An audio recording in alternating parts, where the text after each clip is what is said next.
Verbally Effective with Ina Esco is an interview-style podcast that intersects art, culture, politics, and entertainment with a Memphis focus. Each week, I'm joined by a featured guest with roots in Memphis. Verbally Effective delves into each guest's personal journey to uncover the incredible stories fueling their purpose, the highs and lows of their pursuits, and how through their passion, they are moving the culture forward. Be sure to follow Verbally Effective and Ina Esco on Instagram. Also, download the Verbally Effective podcast on SoundCloud, iTunes, and Google Play Music. Don't forget to check out the website and submit to be a guest at verballyeffective.com. Greetings. Welcome to another edition of the Verbally Effective Podcast. I am your host, your double E, Ina Esco. This is the pod that intersects art, culture, politics, entertainment with a Memphis focus. You guys know what I need you to do right now. Hit that subscribe button, please, on all streaming platforms or wherever you get your podcasts. Also, hit that subscribe button on the YouTube Ina Esco channel as well. Well, honey, today we have a true creative in the building with me. I'm talking about her client list. She works with the likes of your Googles, your Crocs, your Targets, and more. I am talking about Illustrator designer Mia Saine. What's up, beautiful? Hey, y'all. Hey. How are you? I'm actually doing really well right now. Yes. I literally had to, the weather to try to play games. Funky this week. I tried to play games, and I wasn't for it, so I stayed inside, but I've been good. Yes, you've been good. Yeah. Welcome to the pod. Mia, you have been on the scene for a minute now, in Memphis and beyond, a true creative. You've done some amazing things. We were kind of talking about this before the pod started, about, how you were able to do some of these massive collaborations. Yes. And this is beyond some of your wildest dreams. Honestly, a lot of these things, honestly, if you have told me I was going to do this probably like 5 years ago, I'd be just 5 years ago. What are you talking about? Like, wow. I would have been like, oh, you joking. Stop playing with me. Like, yes. Really? So I'm very thankful about these collaborations and projects. It's truly a blessing. Well, let's start at the beginning before we get into some of those collabs. Where are you originally from? So, truth be told, I'm from the outskirts of Memphis. I grew up in Arlington. My folks, my folks are originally from South Memphis. And my mom went to Southside. My dad went to Hamilton. Okay. They moved to Atlanta in the early 90s. And then before they birthed me, they decided to come back and wanted to live out in the outskirts because they wanted like a, rural situation. I have folks out in Fayette County, in Somerville, Whiteville. And then my parents had told me that my relatives, basically what people talk about now, like how they want to go live in the woods and, sustain themselves, like the real rule. Like no lights.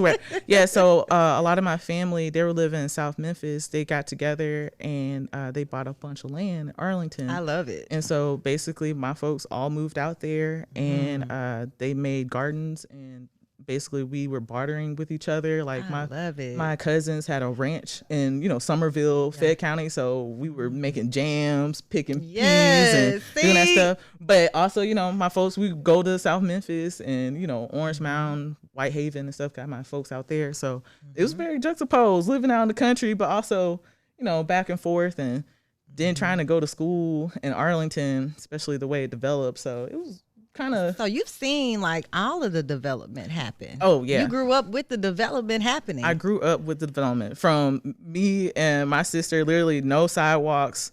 Our driveway was straight rocks to, I graduated school in 2013. So seeing my friends have 3-story houses and being like, oh wow, like I never met anybody like that before. And having folks who live right next door to me, and both of their parents were pilots and doctors and stuff. And, I just never seen anything. It changed the whole scene. So you saw a lot of people move into your community.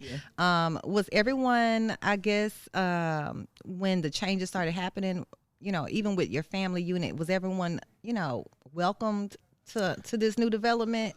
Kind of mixed feelings, maybe. It was mixed feelings because the people I grew up with, we, middle class, just country people, like, I have friends where, I mean, I know them since like kindergarten, and they would be like, hey, I know your folks and you know my folks. And, you would see my folks fishing across the street in the pond, like, but then when new people started to come in, I mean, not only I started to see different races, but different classes of people and stuff like that. So it was just a blender of all types of lives and really adjusting to something I never just ever dealt with before. So it was interesting. So how did that change, I guess, your friend dynamic or your social circle at high school when you were at Arlington? How did it change? Or I would say I just got to be friends with a lot of people, like different types of people, and it allowed me to get introduced to a lot of things that I definitely wouldn't have if never happened. Like, I spent time in grade school.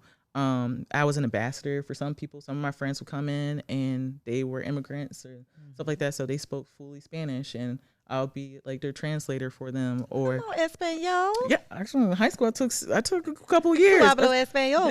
Un poquito. Yeah, un poquito. Yeah, but it's crazy because I took 4 to 5 years of Spanish, because of school. And that was really interesting. My best friend in one in middle school, she was Canadian. I never had a Canadian friend before, so it was just really interesting going from basically having, everybody around me being black. It was like all types of people. I had a friend, her the last name was her name Angel Vu. Angel Vu used to make me. Where was she from, Angel Vu? Angel Vu, she was actually from the U.S. But her family was Vietnamese.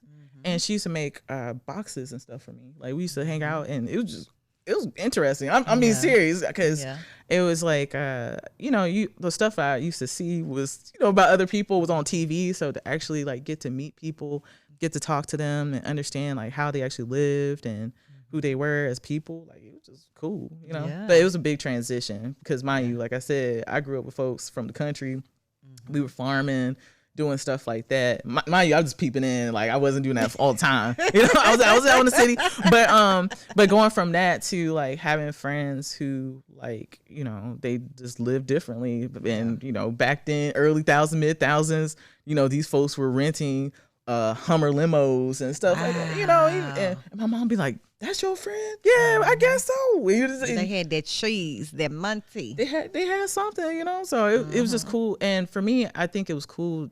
In general, I think it was more like the class thing, getting to see more black people with more money for me personally. So it was like, it was kind of like seeing like the Huxtables and stuff like that, like Fresh Prince and stuff, like in person. And understand that people actually lived like that. It wasn't just like a fictional thing that people were trying to tell and, be like, hey, this is a thing. It was like actually a thing. So Now, Mia, are you an only child, or do you have siblings? I have siblings. I'm the youngest of 3. My brother is 15 years older than me. He's an 80s baby. And then my sister, she is 4. I'll say about 4 years older than me. She was born in the early 90s, so I'm like mid-late. So, okay. So it was a dynamic. I would say a big dynamic. A big dynamic. Are you guys close? We're close, we just in y'all special way. In our special way, it's just we're complete. It's almost like generational gaps, but we get along. It is. So there's some things I'm like, yeah, we agree on this. That's cool. But then other things I'm like, I'm definitely like pushing millennial Gen Z. But I say just because I live in an older household, I'm more of a millennial on that side. But yeah, it was a dynamic. I mean, for real. For real. Wow. So I did read an article where it talked about your grandmother being very influential in your art. Tell me about that. Yes. So my grandmother, I love her very much. She is one of my biggest, actually all my grandparents and just the older people in my family, they were just a big influence in my life, especially in the early years. But my grandma and my mom and dad and them, they really saw me picking up, art and creativity as a thing that I really enjoyed. So my grandma at the time, she worked at Walmart and she saw a erase board on sale and she picked it up for me, picked up some markers. And then they enjoyed encouraging learning. So she used to pick up like educational books too. And she would just bring them home and I used to play around with that. But every day I used to do drawings all the time, just practicing, doing my stuff. And they'd be like, good job. But it was literally a dry erase board, and on my other grandparents, on my mom's side, it was notebook paper and carpenter pencil, the ones that used to cut. Yes, yeah, I one of those. Mm-hmm. So those my materials until I got to school and start seeing people use Crayola and stuff like that. So as I got older, I got deeper into art, and I actually I changed like careers or professions or my direction are a lot of times before I reached to this point. Okay. Yeah. So I started off as I was doing drawing and painting, and then high school, because like I said, Arlington had developed the school at some point. I think I was about to be a junior, and they had introduced graphic design, but at the time they called it graphic media. Graphic media. Yeah, so I was already I had missed the opportunity to be in art class my freshman year, so I already missed art 1, and so I had to finesse my way to get into art 2 so I could just be on track. So I wouldn't, but then they like reached out to me. They're like, hey, we see you're interested in this. Would you love to do computer stuff? And at the time I hated computers. You hated it? I do. It was like a part of our everyday lives around that time. I mean, it was like, computer stuff. No, I was, this was like 2009, 2008, 2009. So, people were using computers, but it was like MySpace. Not like it is now. Yeah. No, not at all. So you're right. So it was like, what's the reason? So, but I decided to take the class because I was like, maybe I'll like it. I think they really got me because they were talking about, oh, we're gonna learn how to make T-shirts. So, kid, you want to do. So, it was really cool that I got into computers and really started playing around with stuff. And then my teacher, Leanne Wilson, she got me and some kids together and we picked up screen printing. So I learned how to graphic design and then learn how to produce it. And so we had such a great time that me and a couple of friends developed a club and we started learning how to really like produce and do stuff like that. Okay. So I took my graphic design skills and I was like, okay, I'm gonna be an art director because I had talked to my teachers. They obviously these are people I would not see every day. So I was like, hey, what did you do? Like, what did you do before teaching? They said, oh, I was a creative director, art director. I've never heard of that before, So I was like, what is that? So after they told me, that made me be like, oh, like, can you show me examples of what you do? And they showed me their work. And I was like, I want to do that. How do I do that? And it was just, because, people in your family, like my family, they didn't know anything about that. So, going to school for art and strictly for art and knowing art schools and stuff like that. So they're like, no, there's actual art schools here. And there's actually an art school in Memphis, So my teacher is the one who told me about Memphis College of Art. And she said, she's like, hey, I'm getting my MFA there. So that's a school you should check out. See if they give you some money. So I was like, okay, cool. I'm going to be a screen printer designer. And I applied and it worked out. It worked out. Like I did my portfolio. Mind you, my portfolio was straight paintings, like oil paintings and stuff like that. And I did like a couple designs. They gave me Memphis College of Art. Not only did they give me, it was about 80,000. 80 G. They gave me 80 G's, and then also they gave me 9 free credits. Wow. So I was like, I'm going. Based on your portfolio. Based on my portfolio. So that must have been a 5 portfolio, Maya. I guess so. I'm happy about it because one of the things about my portfolio is our school. I'm very thankful I was able to go to a school I was able to go to because I got to do things that I never and talking to people now, I'm like, wow, like I just didn't know because it was new to me too. And yeah, it was great to turn in my portfolio to a competition beforehand, and it was called Scholastics. And so as a senior applying for Scholastics, I got, they had different regions, whatever, but I got a gold key. Wow. And that got to be presented at the time, I believe, at the Brooks Museum. Dang. And so it was a big thing. And my parents were like, oh my goodness. I was like, I don't know what I'm doing. I'm just doing, I just like what I do. So it just worked out. And like I said, they gave me enough to be like, oh, like this makes sense. And, I was comparing it to other colleges, but, in the cards, I just really wasn't able financially to go out of state anyway.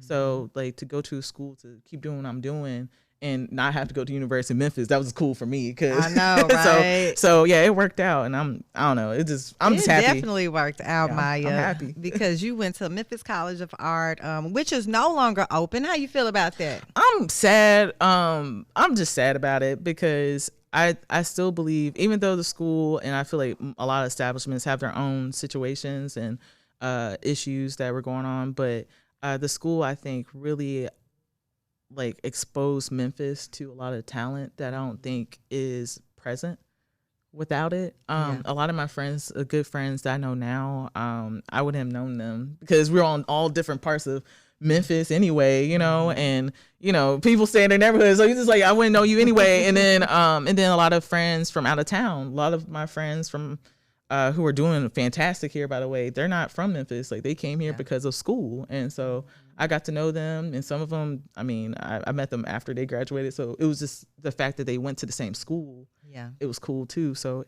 I'm really sad that it left. Incredible people. I'm talking about incredible people, incredible history, and so many art opportunities that I'm just so thankful that I got to be a part of and experience with other people, great artists in the city. But it is what it is. So while you were there, what was the representation of people that look like you and me there?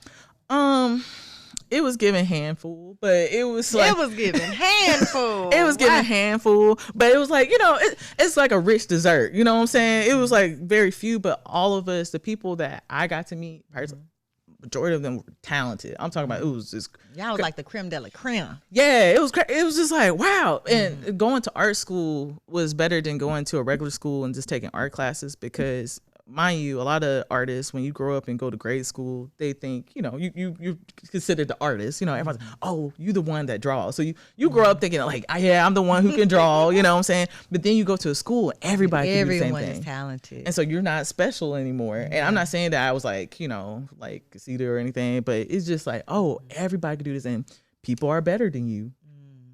And it's just like, it might not be like the whole skill, but it'd be like, that person's better at coloring than I am. This person's better at outlining better than I am. This person, they have a knack for 3D and I'm 2D. So it really made me appreciate just like what I really wanted to do, like my skill set and like, the growth of it. But just really understanding that like artists, really got a lot of artists are in their bags, you know what I'm saying, with their talents. And even though there's some people that I still feel like they need the exposure and need the opportunities that they deserve. It's just great that I got to learn from them. Yes. There's people who, probably people don't know, I learned from them. They're the one, there's some people out here in these streets right now. They're the reason why I have certain things that I have today, because I went to the school and we were all together being Black. Oop, I wasn't gonna curse, but we being Black. Girl, say what you want to say. Being Black AF, and just like, being together and really like supporting each other, like beautiful people. Yes. I recently had Ben Kohler on the podcast, and he graduated from Memphis College of Art, and I remember he was talking about like his senior thesis. I don't think y'all call it that. What was yours? It was what was it called? Because it's been a minute now, but it was like a senior thesis. Since I was in graphic design, I did rebranding. Since we were in Midtown or whatever. And my thing was I let people know that I was into branding. So before I jumped out and did what I had to do in the nonprofit world, when I was in undergrad, I wanted to get into branding and advertisement. And the reason why I was so I was so passionate at the time. I still am, and I still kind of want to do it now, but I'm so passionate about design, especially Black design. Okay. Because I was really going for corporate and, just like that polished look. People want to go and not be just local. They want to go from local, regional, national to international. I was learning how to make people get to that point. And I just see that, that was my thing. So I picked one of the businesses around here, and I just asked them, I said, hey, this is not for real. You don't have to give me anything, but I'm going to rebrand your store. Okay. And I did. So I did and I was into packaging too. So I know how to screen print stuff and fold it and build it and like do whole mock-ups. Amazing. Yeah, whole mock-ups, 3D mock-ups. And really bringing those brands to life. Like I could tell you about like, hey, from the moment you have that idea to the point where these are all the steps you can do to build your brand. I was literally learning that. Wow. And it was just cool. And my school gave us the opportunity to work with engineers and these different, get to see behind the scenes of different companies to see how things work. So I really, at the time, I'm kind of rusty now, but at the time, I could see a color and be like, that's that color. We need to fold that and make this, and this will look exactly like what's in store. Wow. So yeah, That's a good skill set to learn. It was great. I mean, that's gonna get you to the bag.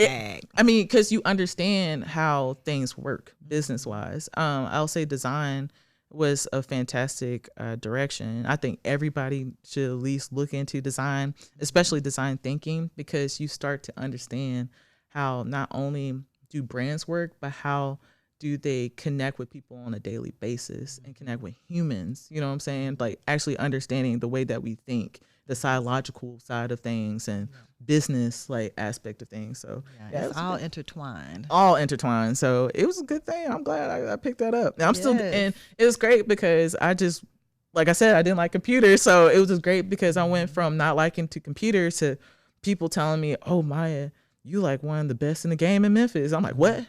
And is, it was like, and what? Beyond. And it was crazy because, at that time, I was like 23, 24. And I'm like, I just got to school. Like, I don't know what I'm doing.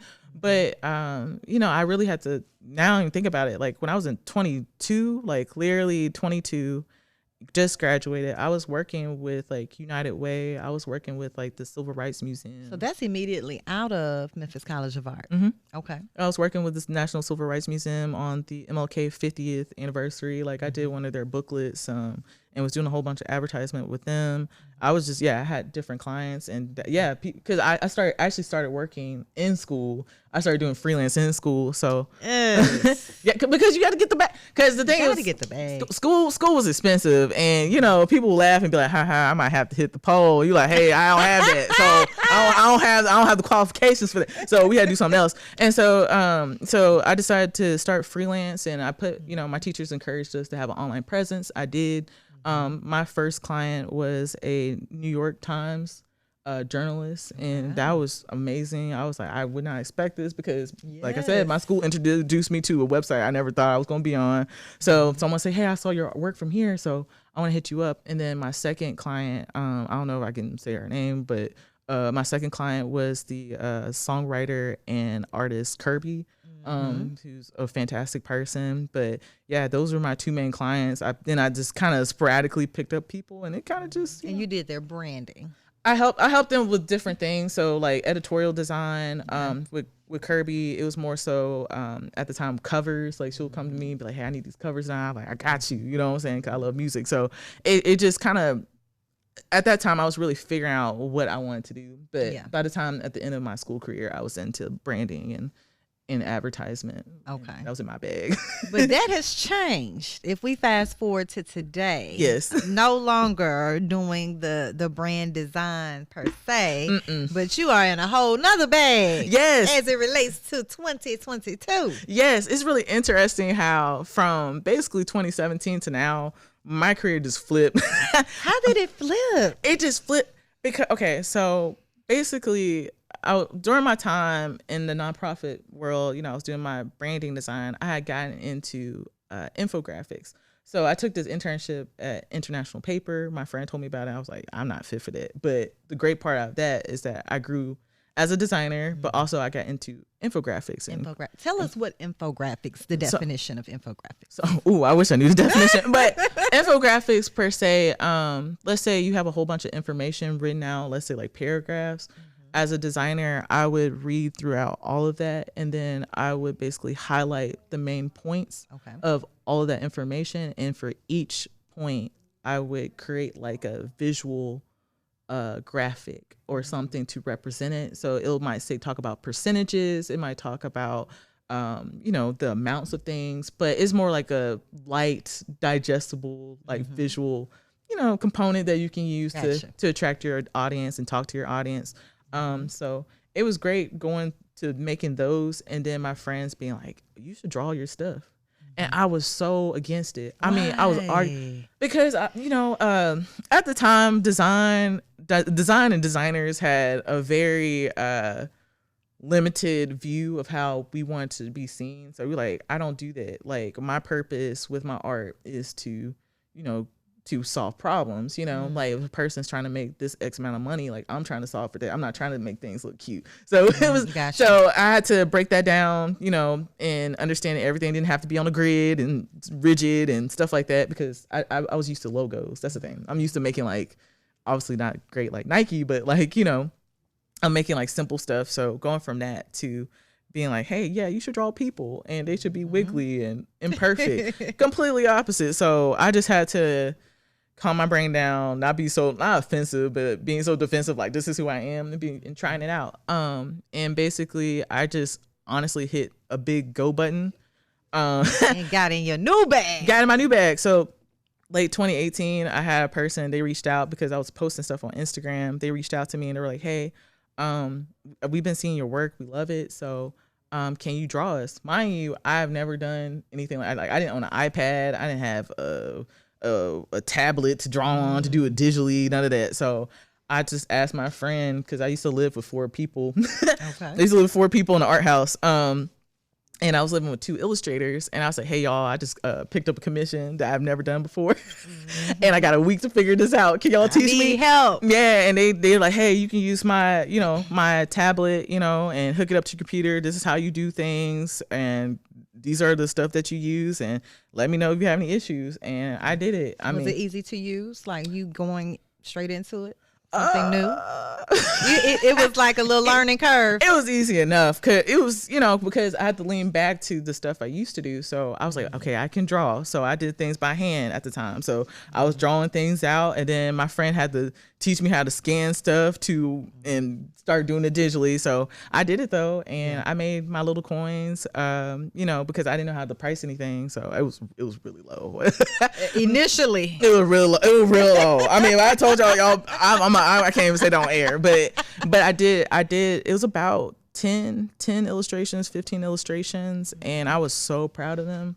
And the way that people, when I gave them the portraits at the end, the way they're like it was like their faces lit up, and I got to see, they're like, you captured my essence, like this is who I am, and this is me, and that made me so happy, because I was like, ooh, I thought I messed up, and so from there I kind of continued there, and it went from just me posting on Instagram to at some point getting into collaborations with people, being in gallery spaces because of my friends. My peers were like, we see what you got going on, let's like get things going. So going to galleries, doing pop-ups and stuff like that, really networking. I was out probably every other night, like meeting people, but like as people though, I'm not really trying to be like, hey, here's my business card, but it was like, hey, oh, you do art, I do art, like what's your vision, what are you trying to do?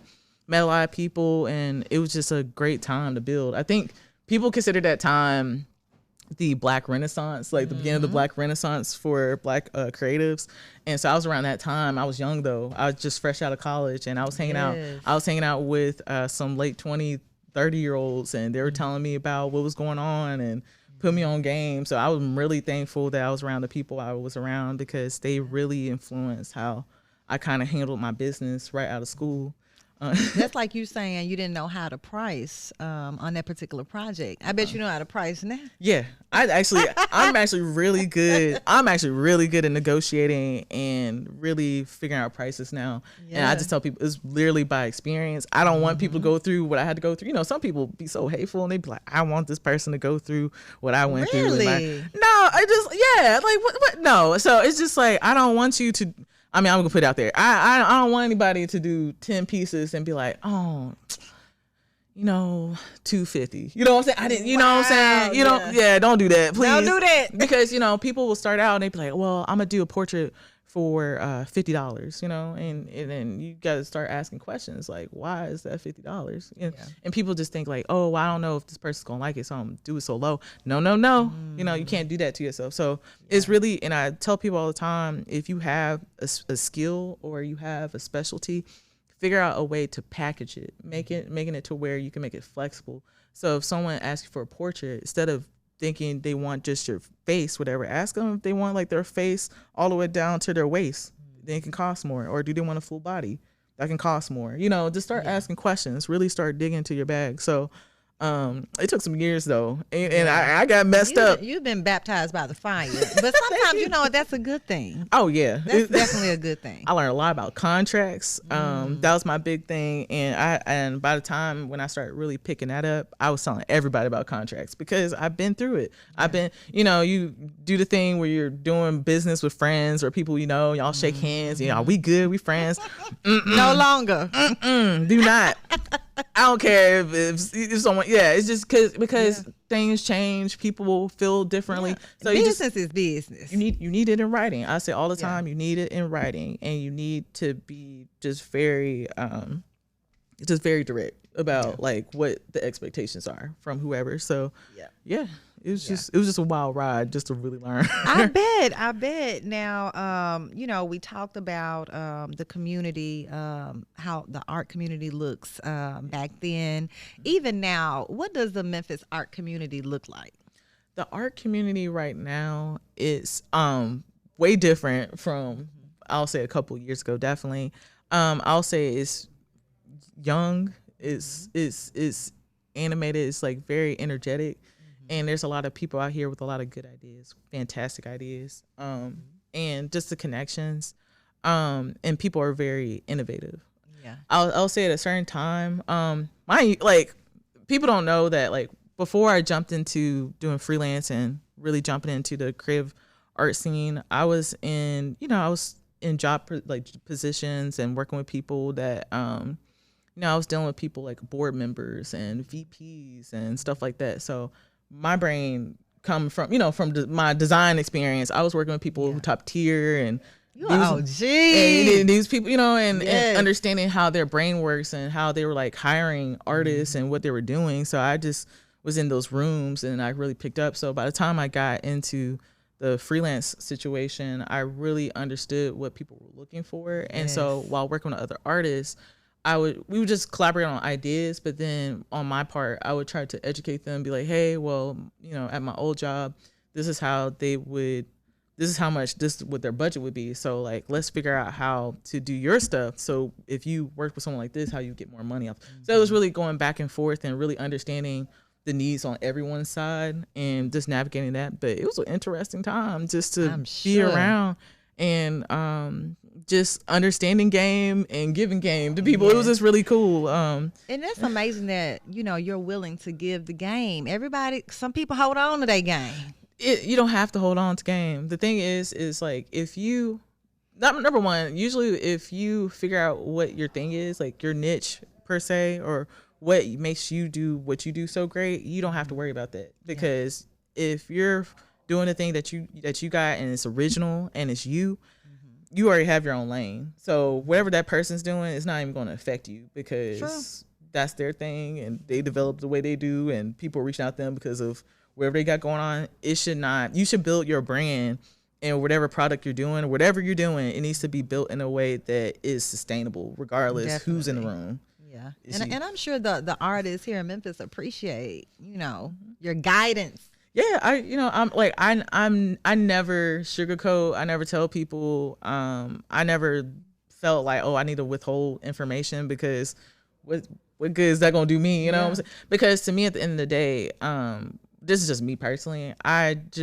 personally would not feel great to be like holding on to all the success, whatnot, and then walking around. I could have at a certain point. I could have been had luxury brands and stuff like that, as an artist. But my brain was like, well, if my friend over here, people I know directly, they're struggling to get rent. And these people are struggling to get a space to do their art. And, my friends now, they got kids now and families now. And I need to help them figure out what they need so they can be good like me. We need to still work together. And so a lot of the times I would just, anytime something would happen to me, I'll let folks know in my circle, hey, this is just what happened to me. This is how I handled it. This is what I do, and just give pointers because I'm just telling people from experience. I was like, I don't know if this is gonna help you, but this is what happened to me. And I actually would reach out once my career started climbing to a certain extent. I used to reach out to people who were actually doing well in the industry and just ask them questions. And whatever they told me, I would tell my Would they be receptive, the people in the industry? Yeah. Well, sometimes I got hit with the talk to my, manager, and, that never went anywhere. But there were certain people who I met in person because it was great because during school, and then I was able to hustle enough money to get into some conferences. Because here in Memphis, there's one conference that actually got designers and illustrators out here. So I was like, oh, let me peep that. None of it was my element. Like, I was one of the very few people that looked like me. But that allowed me to, reach out and be like, hey, like, number one, you're in Memphis, you're not from. I was like, we're here, I'm here, so let me talk to you. And I would talk to these people. They would just give me pointers. And these people are like art directors, CEOs, presidents and stuff like that, giving me advice. And these people I'm just having drinks with, casually. And it's crazy. It's just like, oh, let me go, let me pick up stuff, learn some, and then we'll tell my friends about it. And then it was some points where, freelance wise, where I had extra money. And so I would actually be like, hey, y'all want to go to this event? And I used to help my friends get into certain spaces because that's what we do, So it was just a wonderful time just to grow and really figure out how, how not only for me to grow as an artist, but to help certain people around me figure out and navigate, I guess, where they want to go with their career and help them improve with their professionalism and stuff, because I had to be in some spaces. Baby, you have been in some spaces. I'm happy that I went through them so other people don't have to, because I've been in situations where I don't know if I'm supposed to say this, but I've been in situations where I had people tell me that they're glad that I turned out the way that I am because I went to public schooling. Really? I had people tell me that I was well spoken and just black. Yeah, just had to deal with certain stuff. So I learned, I played, I did what I had to do, and then I got out, because I think in those spaces you definitely start to realize certain things, and I guess certain people start to realize you want certain things about you. And I had to understand that what I wanted out of my career and out of my life just had to take a shift. So around 2020, literally I decided to go full-time freelance. And then that week, that's when COVID was announced in Shelby County. Wow. Right after you made that decision. Yeah, the day after. Oh, wow. And so that was a whole thing, because I gave up, I was 24, about to be 25 at the time. I gave up at that point, I was 24, and I'll be transparent. I worked my butt off, and I was making a job. I was at a job, and I was making $50K a year at that time. And so I saved up my money, because I knew at some point it was getting to, it wasn't crazy now, but it got to a point where I was like, okay, maybe I should consider doing full time. So I saved up a little bit, and it was going honestly, it was giving 2 months, giving 2 months, maybe 3, I ain't gonna lie to you. So yeah, when it worked out. And so I had jumped ship, and that's when COVID happened. So I was miserable. I was like, I can't believe I just gave up everything, and now the world just shut down. So I was like, I'm about to be, I wouldn't say homeless now, but it was about to get crucial, because it was just I don't know what I'm gonna do. My money's gonna dry up. And at the time, just because I had stopped doing so much freelance to focus on my full-time work, that I only had 6 clients. I only had 6 clients, and my clients didn't need me all the time. So I had to figure something out. So I started double teaming design and illustration. So that's how that helped out. That's how it started picking up. So I got done with my job, and then I just started posting more. And around June or July of 2020, a New York company, education company, they do children's books for as educational books for kids to help them read and learn how to write and stuff like that. They reached out to me, and they said, hey, we want you to become an illustrator and create books. New client. Right. And I was like, oh, and they're from New York, and they were like, hey, we'll pay you this amount. They were going to pay me bi-weekly, and it was New York money. I was in Memphis. I was like, is this remote? Do I have to move? I was just asking questions oh no, you can stay where you are. This is what you're going to do.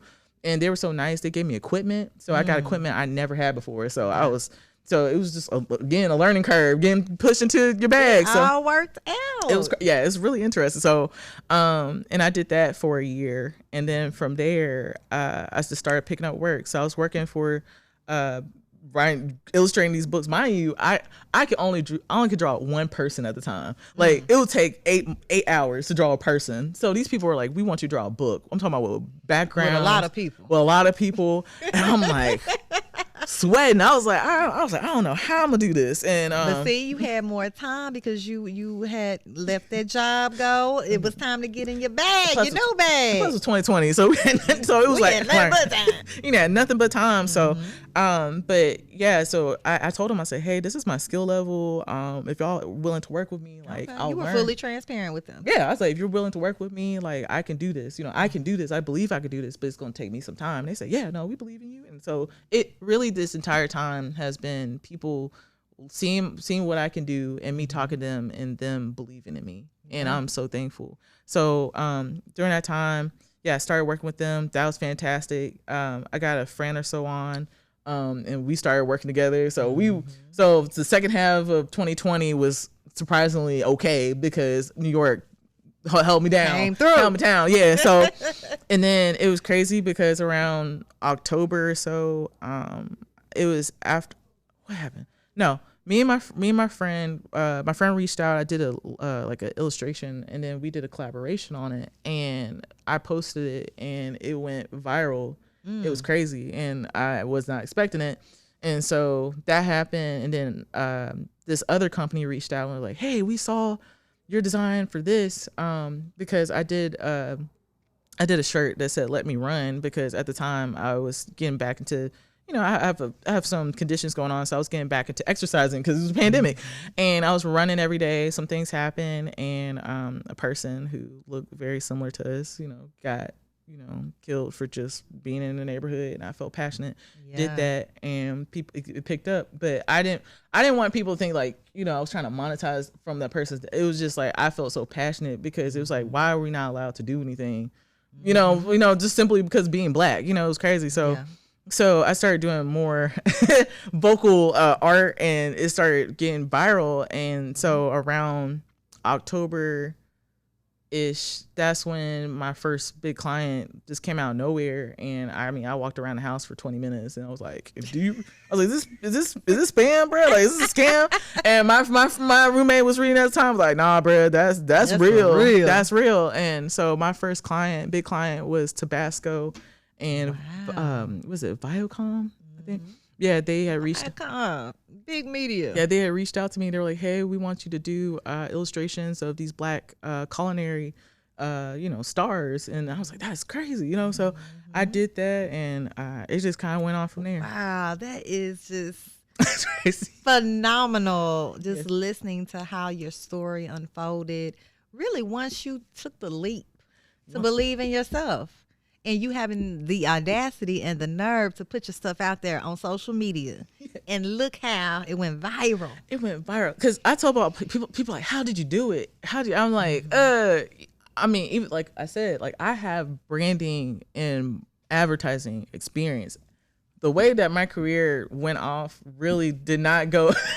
It's not the way, So basically, the time when things started picking up, I actually at that time was about to rebrand myself. So I took off my website. I took off all the stuff. I I just scrapped everything. So then my career started running. It started running. And I didn't have anything. So yeah, so like it was just crazy just to see like Instagram being such a powerful tool and being that thing that really connects people to your art. And I tell people all the time, please like don't underestimate how social media can improve your work and your presence, and don't be scared to show yourself because people just like knowing what you're doing. And so after those few months, I got with Tabasco, Viacom, Google hit me up, and then I did the book with Little People Big Dreams, the Michelle Obama book. Like I said, I never did books before, so that was my first. That was my the other two books were play. This was my actual like real book, like a real deal. Yeah, like this person, like this company was from the UK, and they had reached out. I was like, the UK. I'm from Memphis. How did you find me? How did you find? And the person's like, oh, we saw your Instagram. And, so now I had to start talking to people in different time zones. And, my brain. Getting to another level. Yeah. It was just interesting because, I only know people. I was like, I only know people from another time, like one time zone. Maybe my friend behind me, or you might talk to somebody and they might be like a time zone before you or after you. But talking to someone who's like 6 hours ahead, that was a whole different thing. So I just started doing that. I did the best I could. And they loved it. And they loved it. And they loved everything I did. Because at the time I was like, I always had to challenge that self-doubt and being like, is this good enough? It's good enough. People are like, no, that's great. No, that's good. Just keep going. Just keep doing what you want to do. And that's another thing. As your career keeps going, it's crazy to see the money getting bigger and then more people being like, nah, we're not going to tell you, like, you get to do what you want to do. Isn't that crazy? It was you outstanding. Have full autonomy to do your thing. I mean, they'll give you the guidelines. Hey, this is what we're looking for. But, it's not like, at the time when I used to have like a $50 client, they'll call you every 5 minutes. Million demands. Yeah, with a bunch of emails being like, I need this. And two, literally, someone might check in after like 6 weeks and be like, hey, how's it going? Oh, that's great. And you just like, oh, wow. And you just get paid the amount. And that's when I was like, ooh, this is kind of getting kind of crazy. I need somebody to start looking at my contracts and stuff, because mind you, I'm reading my contracts myself. Yeah. So I, when I did the Google stuff, that was all me. Just reading. I'm taking the time 2-3 days trying to read the contract, understand it, and trying to make sure highlighting things.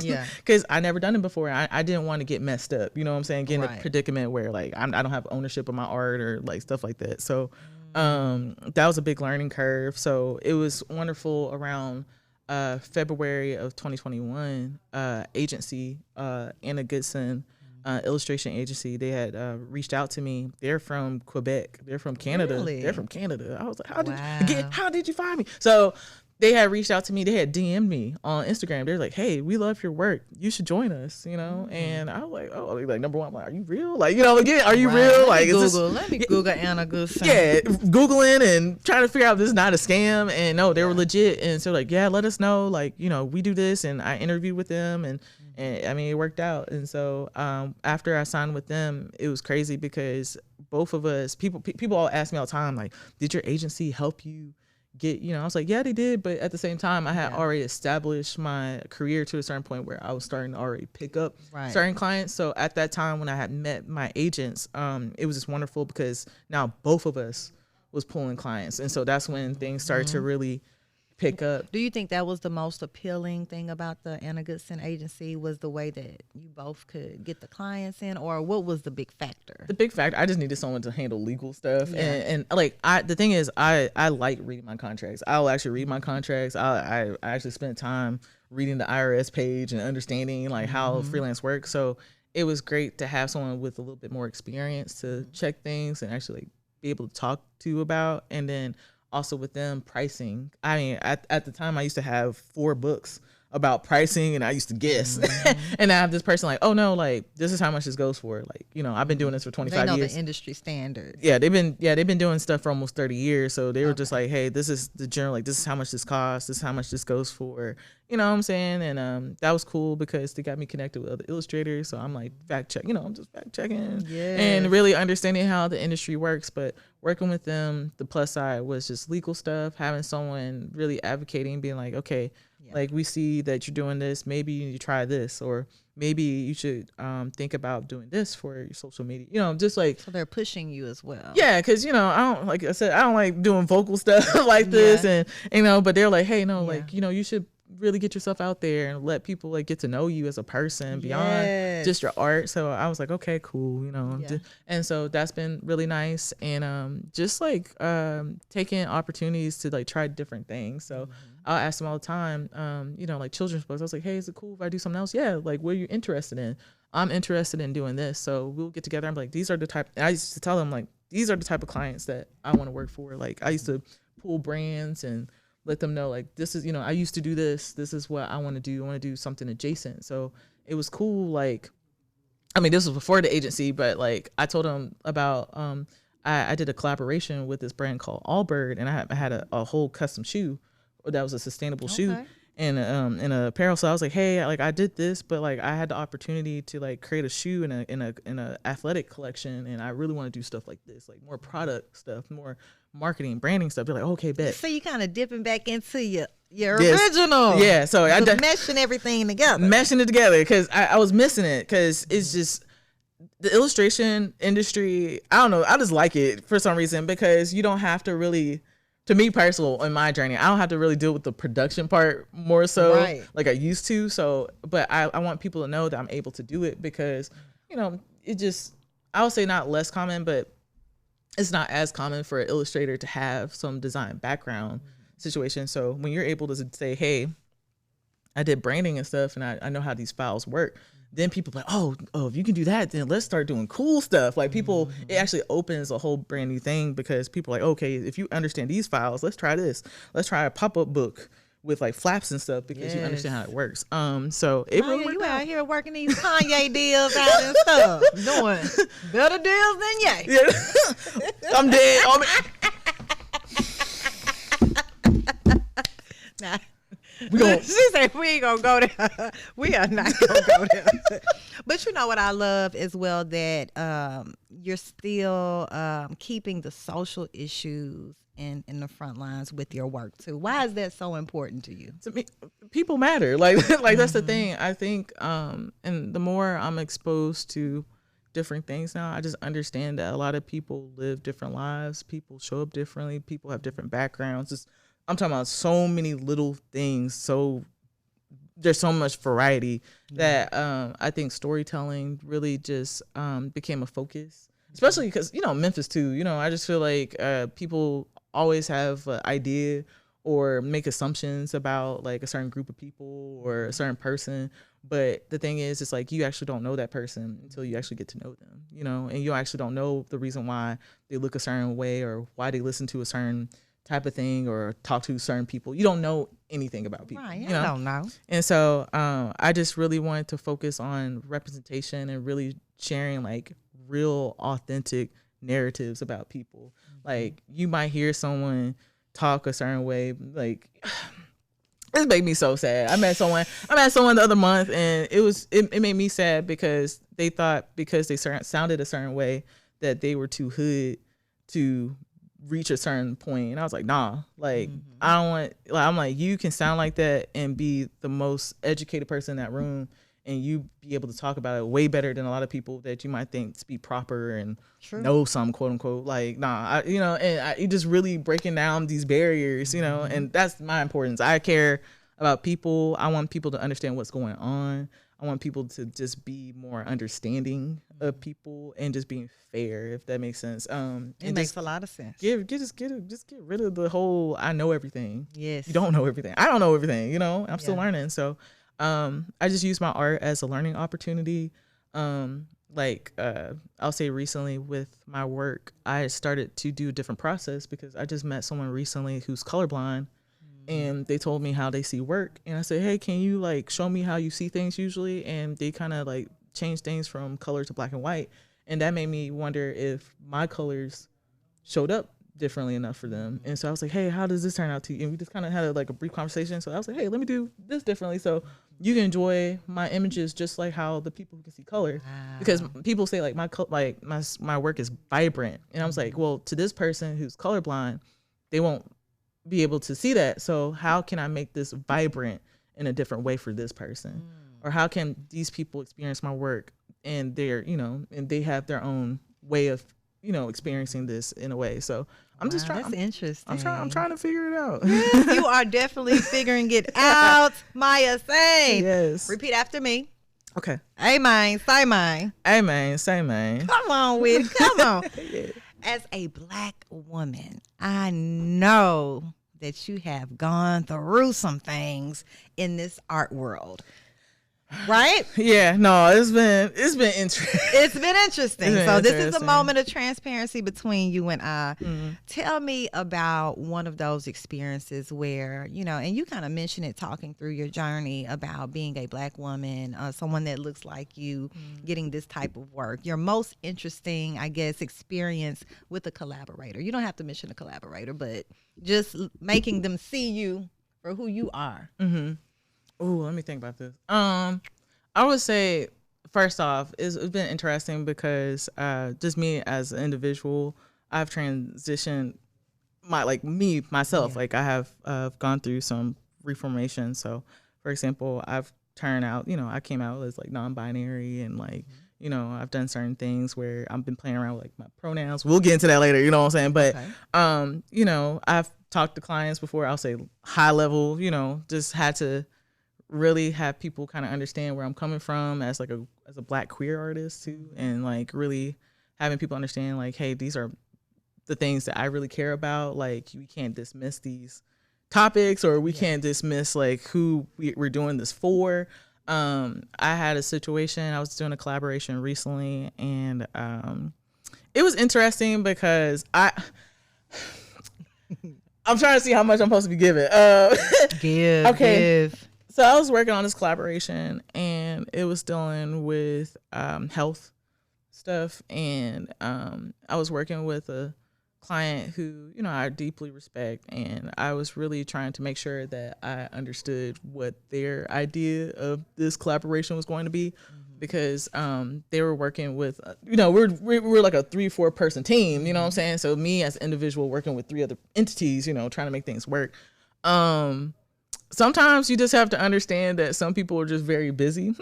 Okay, busy. And you have to also understand that people, I guess, see who you are. They see me and they just think, I don't know if I don't have a lot to offer or whatnot, but I basically just took up. I was like, okay, so obviously this is taking up too much time and we don't have a concept or whatever. So I just decided to take the lead on things. I was like, how about this? How about if we did this situation? I just really started kind of directing, taking over, creative directing. And I'm trying to keep it very minimum, but because I ain't trying to get in trouble now, but pretty much I like decided to take the lead and started to join more meetings and conversations for the project to get completed and for it to be tied together because it just had to be done for it to be successful. Somebody had to take the lead. It had to be successful, and it was just it was such a great experience because I finally was able to believe in myself. I was like, I have great ideas. I have people who are going to listen to me because they know that I have something to offer and they know I have a talent and they know that I have specialties in this. So it was just wonderful just to be able to use those skill sets to basically pull this big campaign together and then have it launched and it be so successful and to have such big brands to be like, hey, thank you. Like without you, like this would have not worked. And you just like, did I just kind of save the day? I don't saved the day. I don't know. But you put your cape on that project. I really did though. And it was just because I cared. It was more so because the project that was going on that we were doing was so important. This was not just some simple project. It's like, hey, we're trying to talk about different things that a lot of Black people or just people of color, minorities, marginalized groups don't talk about. We need to talk about like the fact how like mental health and how health affects you and how you can show up for yourself in small ways and how, you just make sure you care when you do stuff. A lot of people, when they see commercial work, they think that like, oh, this is commercial. These people are big dogs, not really, worried about what we think. They're just trying to sell us money. And no, actually, no, it's like we having meetings with 10 plus people and people are, not arguing. There's a lot that goes into it. Yeah, like language and understanding like this can represent this thing and how things really truly can affect people, on different levels, different whatever. So it was like really understanding how I show up in these industry / commercial spaces and bringing in the care, the actual attention that should be given to a project or to like certain products so it can be successful and be meaningful at the same time. Because I care about this stuff. I don't sell foolishness. I don't do stuff without substance. This is not what So now, had you not taken the lead in that particular project, what would have come of the project? And you really cared about this mental health driven. I cared about it, and it's just if it would have been done, but I think it would have taken a different direction, and it wouldn't have been had as much substance as I would have liked. Because my thing is, I usually don't co-sign anything or say like I don't I'm telling you, like, if it doesn't have any meaning, if it doesn't do anything for anybody, because that's just the designer in me, if it has no purpose and it doesn't really truly affect people in a positive way and actually like helps them feel better, because the thing is, I'm like, I want to help you feel better short term, long term, like, when you go out throughout your day, I want to be like, you don't have to know it's me, but I want to know that you have something that I did that makes you have a better day, a smooth day. Yes. And we need more of that. Amen. Amen. For real. Wow, that is amazing, Maya. Now, what has been your favorite collab? Because you've had a lot of them. We talking about Google, Target, YouTube, Crocs.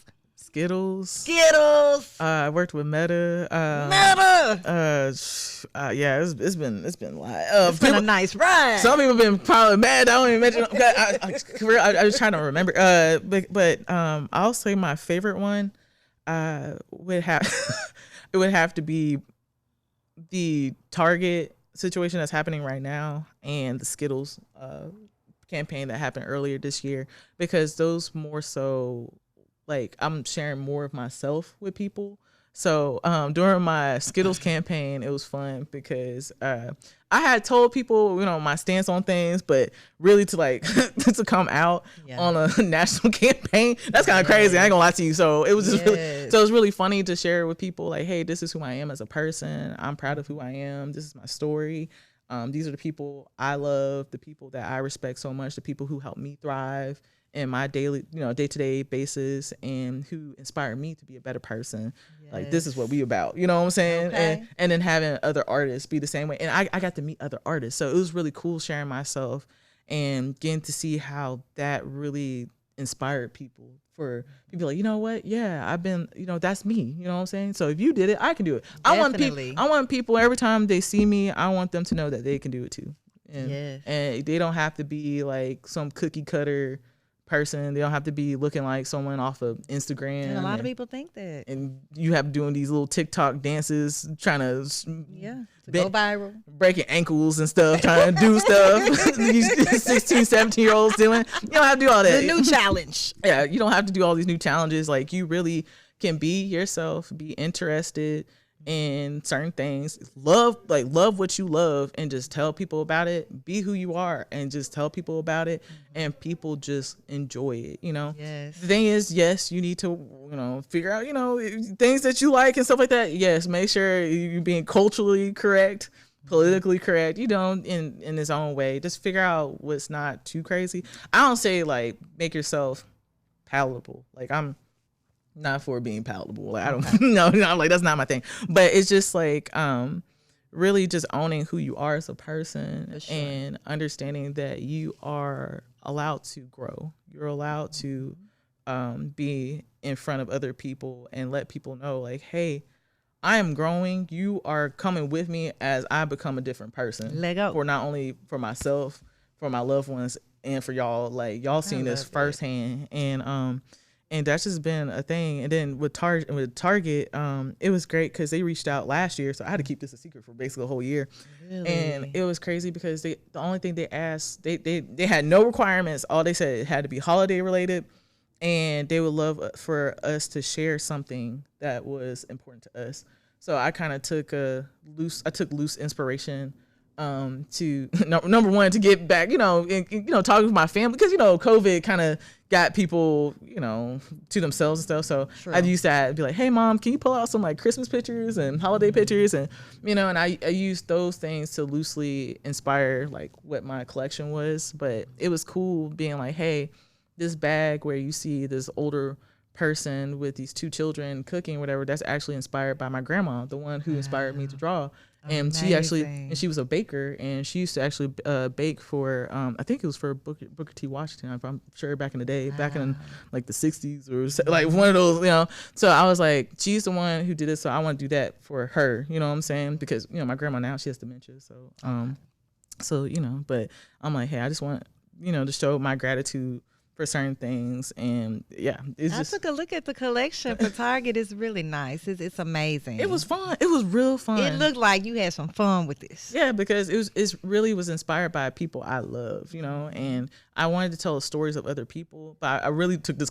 I saw that everyone else did like really, but I was like, no, I was like, I for some reason I really wanted to take that and be like, hey, I want to showcase Black families and Black individuals, Black children, whatever, doing their thing during the holidays, because a lot of times when it comes to holidays, people joke around, whatever. They be like, well, it's the holidays, people stealing and doing stuff in the holidays. And it's like, yeah, we understand, you know what I'm saying? But at the same time, I'm like, I was like, there is joy, during these holidays. And there's a lot of Black joy, Yes. So let's talk about it. Like, what are some things that folks do during the holidays? I know I wasn't able to show everything, but the things I wanted to show, deeply, connected with me, I really wanted to be like, hey, these are some things that like we do as folks, So how cool is that to have your products in a store that you probably frequented, I'm sure, a lot. Yeah. It's crazy. It's funny because like I just started going to Target around college time for real, so college, being able to go to Target, that's just cool in itself, you know what I'm saying? But once you go, you hooked, you know what I'm saying? So being able to go to Target frequently, that was a cool thing in itself. And then to start really seeing my work, because as a graphic designer, I never really got to see my end products at all. It just kind of, you just used to see it and be gone. So now as an illustrator, I get to like actually see my work, and it was crazy because like the Skittles were just in the aisle, and me trying to be cool, and I'm seeing people pick it up, be like, I like this, and I'm like looking at them and trying not to be like, that's me. Yeah, I ain't trying to be that person, but I'm like, and people see me, I'm looking at the bag being weird, and Target workers and workers is looking at me like, what's wrong with this person? Oh wow, I know they gotta feel good. And then like understanding now, with not only doing projects, but when people, I love when right now people are like, hey Maya, I see your face, like I see you, and I like want people to know now that like you can get paid if you do stuff like that. You can get paid twice, because you're getting paid not only to do the actual artwork, but you get paid for your likeness, and you're like, wow, people were just paying me to be me, and that's get paid twice, get that back in. And it's just and it's interesting because it's just like I didn't know that. I thought I thought it was just together and it's a thing, but just being in the room and asking questions, people explain things like, oh no, like this is how you get paid, and then this is a whole entire other thing. So yes, you get paid for who you are. This is what we like about you. So if you want to speak about that, you can. But if you want to speak about anything, you can, because we like you. But they'll check so you don't say anything too crazy, which I wouldn't do anyway. Like I'm not. Because, my family's pretty private. Like, they probably get mad because some stuff like this. Me telling a little bit of their business anyway. But, like, I don't say anything too crazy. But, like, it's just awesome that I get to share with people.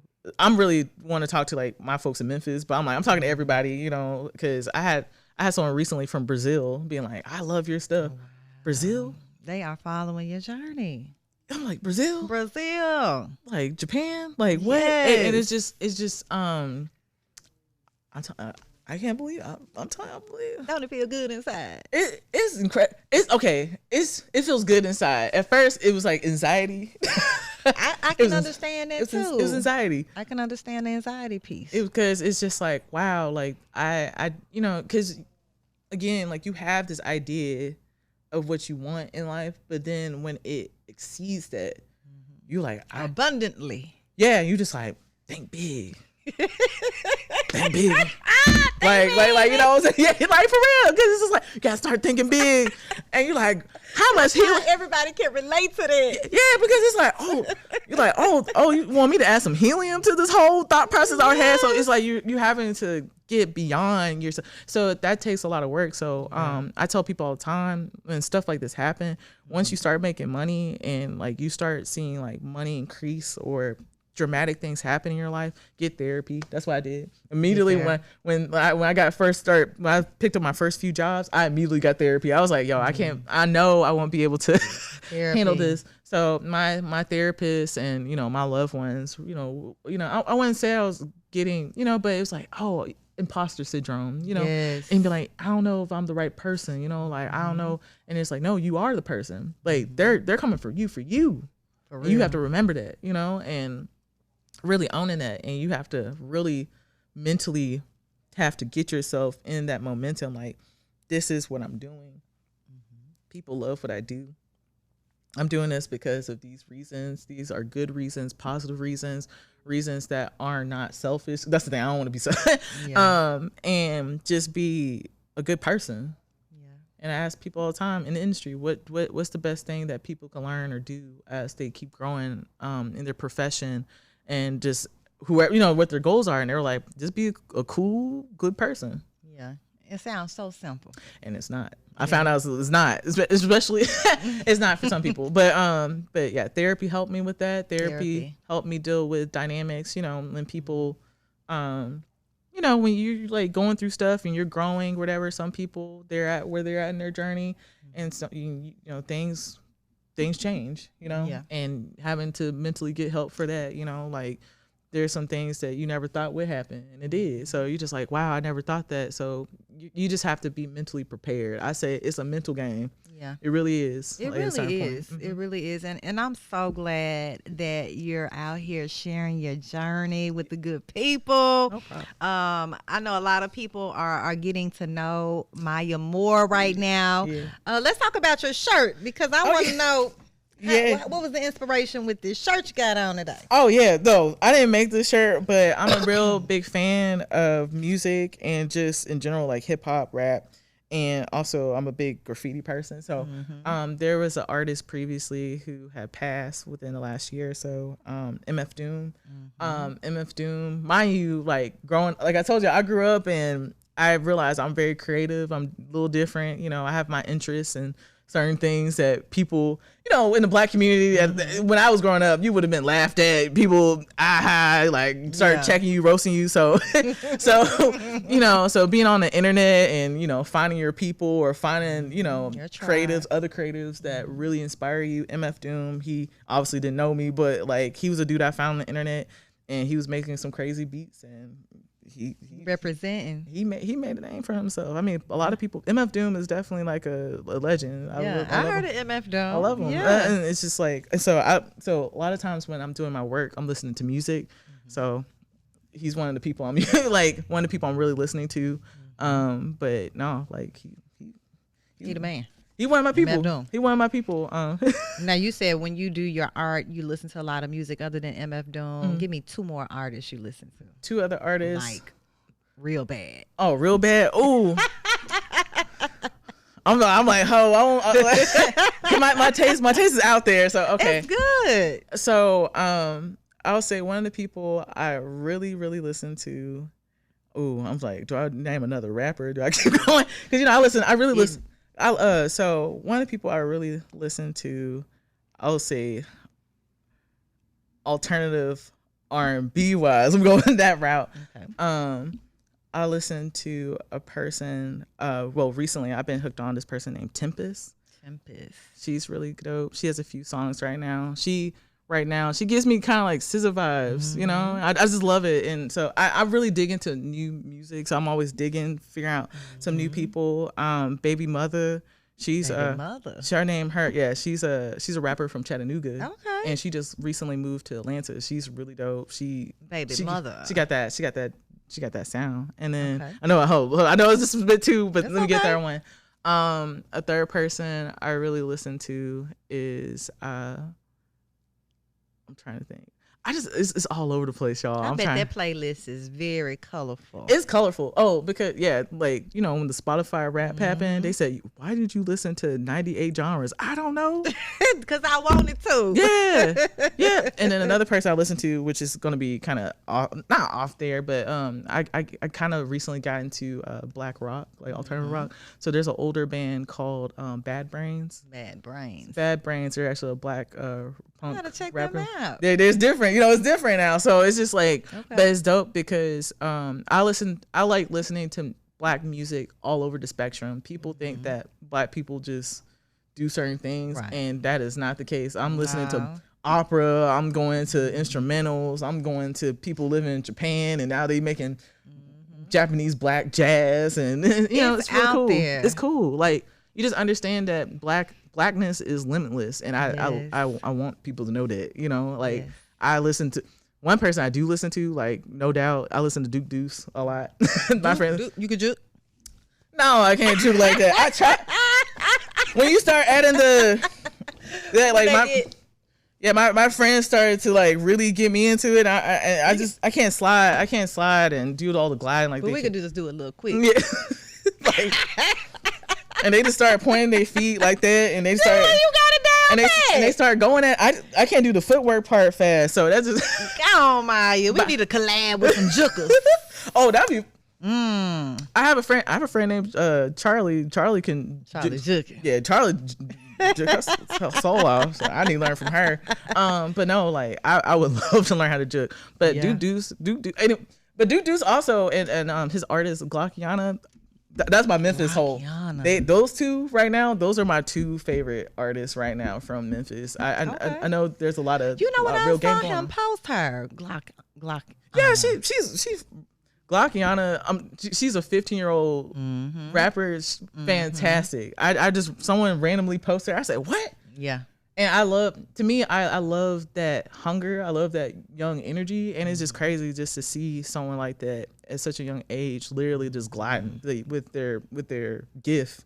Yeah. And I mean, you already have someone believing you, and you're going to craft that. You're only 15, you know? 15, giving us all the Memphis vibes. Right. So I was like, okay, so he got good taste. So, you know, so it's just like right now, even though I mess with everybody who's coming out right now, like there's great. Memphis has talent. That's what I tell people time. And that's one of the things I always tell my clients. I literally spend 10 minutes with all my new clients just telling them about the folks we got here. I was like, y'all should just know that I don't care what y'all heard in media. This is what we got going on. Yeah. And they'd be like, oh, for real? And I like slide through. I'm like, yeah, like these are people who are actually doing the thing. And definitely. But anyway, yeah, these are the people I listen to. I listen all over. Yes. And it just inspired me. Like I listen to how I feel at that moment. I listen to things to grow and learn. Like music helps me with like figuring out color schemes. I'm really good with colors. Yeah, you listen to certain music and you're like, okay, this makes me think of this moment. You know, you start connecting sound with visuals. That's what I'm really big into. Because sound, I think, I'm sorry everybody, but for me personally, I think sound and music is one of the creative outlets that I think connects people the most. I think music really like allow people to connect in a way. I'm talking about you might have someone.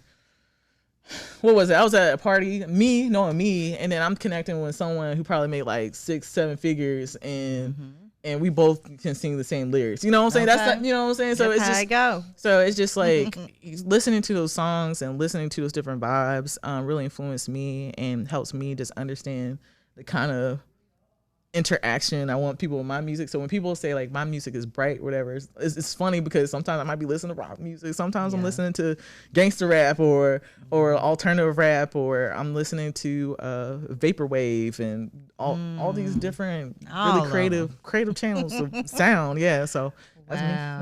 Mia Saine, I have truly enjoyed you on the podcast. I feel like we could just keep talking and I'm going to find out more and more that I love about you. But I am so happy that you joined me today. I'm so happy that you're sharing more about yourself. No problem. Yes. And it's like really kind of like therapeutic, isn't it? It is because, okay, when you get in the spotlight and people start looking at you, like, we talked about before, you don't want to do the wrong thing, so you can kind of look like a deer in headlights and be like, "Who? If I say one thing, it's over." Because you know, the cancel culture. Cancel culture likes to cancel.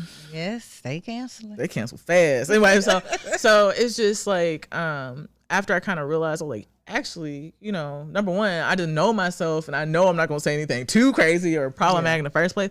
I'm fine. And then I take accountability and I let people know I make mistakes, and I'm always open to learning and changing perspective. I'm not going to, I'm not trying to be like, argumentative about something that can, sometimes you see the same as some people, sometimes you don't.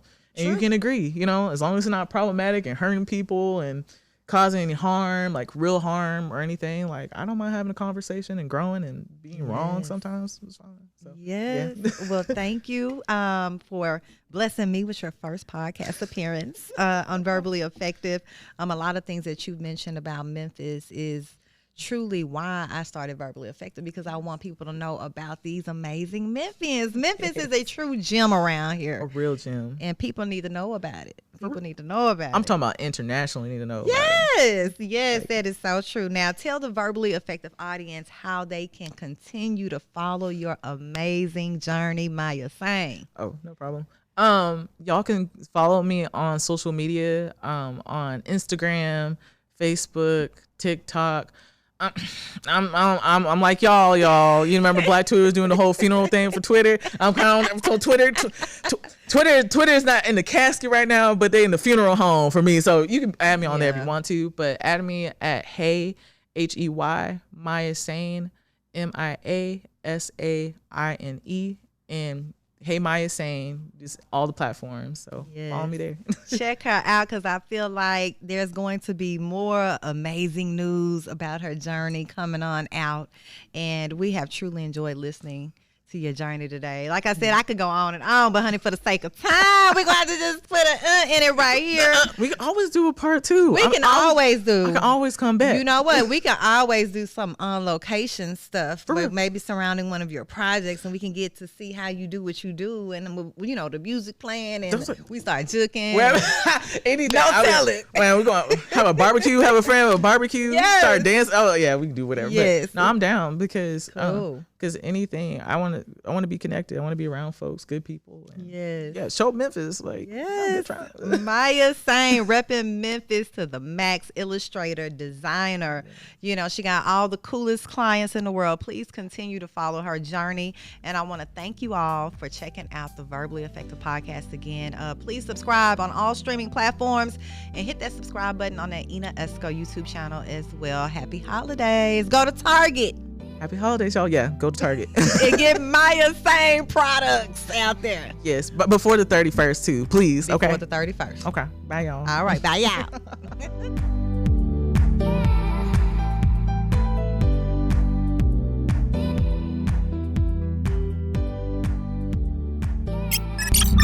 This is the Spotlight Podcast Network.